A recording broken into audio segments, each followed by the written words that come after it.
দিশারি হযরত মুহাম্মদ সাল্লাল্লাহু আলাইহি সাল্লামের পবিত্র জন্মের আনন্দময় দিন ছিল 12 রবিউল আউয়াল।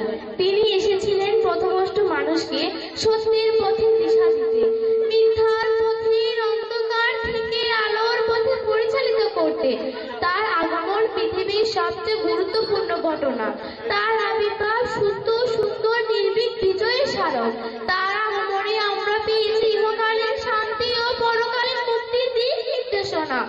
দুরূদ ও সালাম জানাই পৃথিবীর শ্রেষ্ঠ সেই মহাপুরুষ হযরত মুহাম্মদ সাল্লাল্লাহু আলাইহি সাল্লামের প্রতি, যার আগমন না ঘটলে সুন্দর পেত না তার পূর্ণরূপ।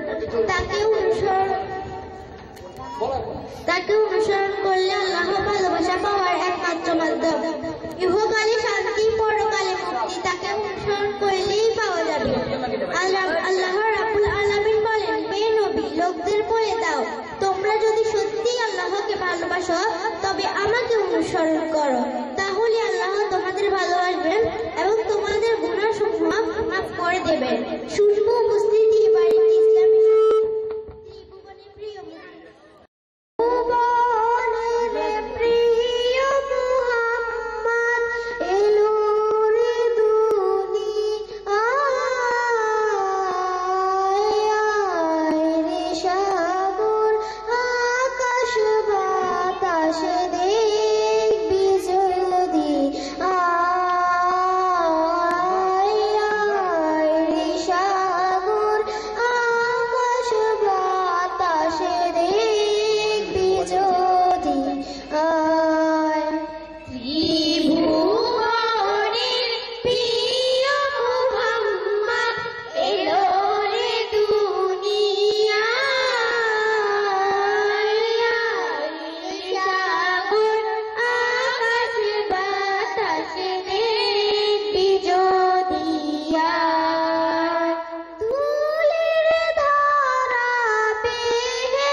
রেশা